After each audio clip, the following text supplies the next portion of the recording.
A striking moment in the novel is when Mr. Rochester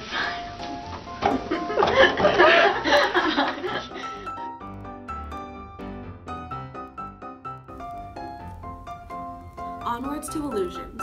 Like modern-day novels, Jane Eyre lives in and out of her life and believes that she can bribe her cousins with money to secure them. Jane was seen as the help to all his friends at Thornfield caused a threat.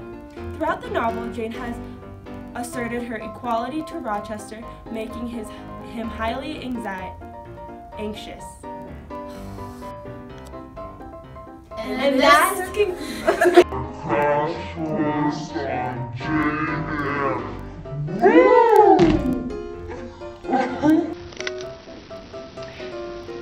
Jane and Harriet.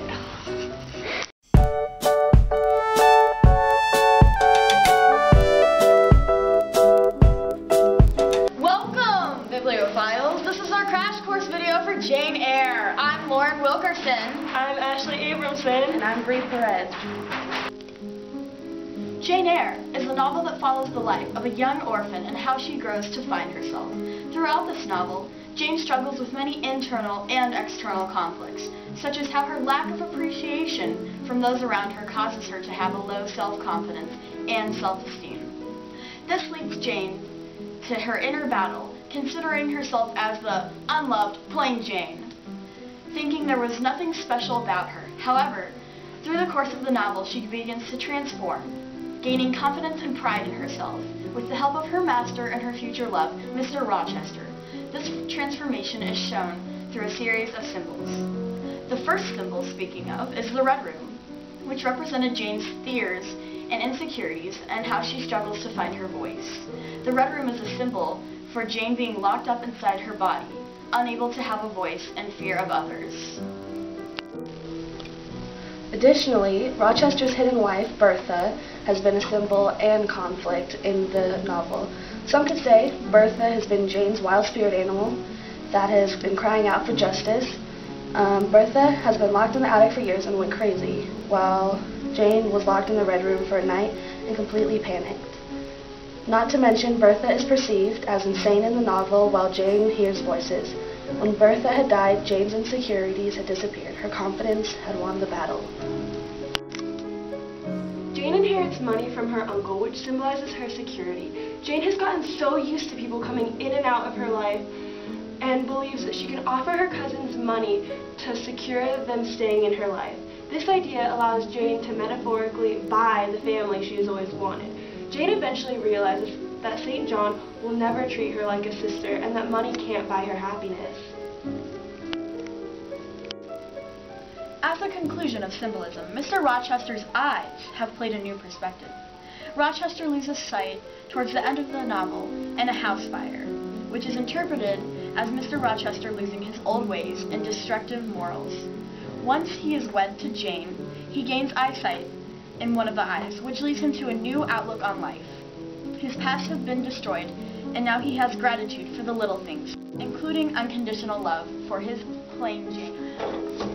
A striking moment in this novel is when Mr. Rochester finally confesses his love for his governess, plain Jane. Jane never saw herself worthy for anyone's love throughout the novel, which made hearing it come as a shock to her. Rochester had helped Jane throughout the novel to see herself and change the outlook she had bestowed upon her. He truly did feel that Jane was beautiful and helped her to see it. This moment had led us through a series of events, which were actually emotional, which landed Jane to leaving Thornfield. This moment also serves as an important expression of self-realization and reliance. This was significant because all of Jane's childhood, she based her morals off of other people's morals. So leaving her gave a chance to develop a new perspective, values, and opinions. An example of Jane developing her own opinions and morals is when she determined the value of love versus marriage.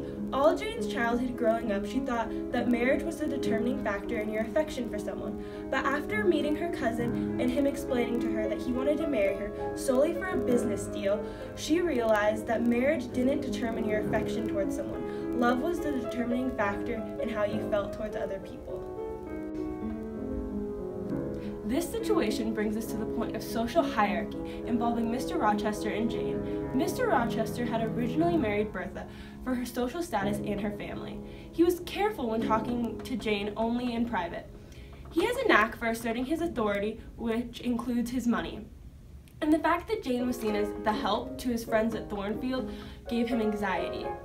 This serves as an explanation for holding of his wife, Bertha. Bertha's mental issues caused a gap in their marriage. He thought of her as a threat to his social status and didn't like talking about her in fear that it would tear his image apart. Onward to allusions. Like most modern-day novels, Jane Eyre has allusions to Shakespeare. The novel serves as an allusion to Romeo and Juliet, as well as Much Ado About Nothing, based on the fact that both novels showcase forbidden love. This novel presented various biblical allusions, discussing how the devil is being disguised as an angel, alluding to the snake who tricked Eve into believing he was good. Then referencing a forbidden fruit tasting, which alludes to the forbidden fruit in the Garden of Eden that Eve was tricked into tasting. The meaning behind the novel Jane Eyre is to rely on yourself no matter how many different paths you have to choose from. That being said, you have to escape the toxic environments that you have become accustomed to in order to develop morals and values, just as Jane did. In the end, starting over can be sometimes purification, a new ending. And this concludes our crash course on Jane Eyre.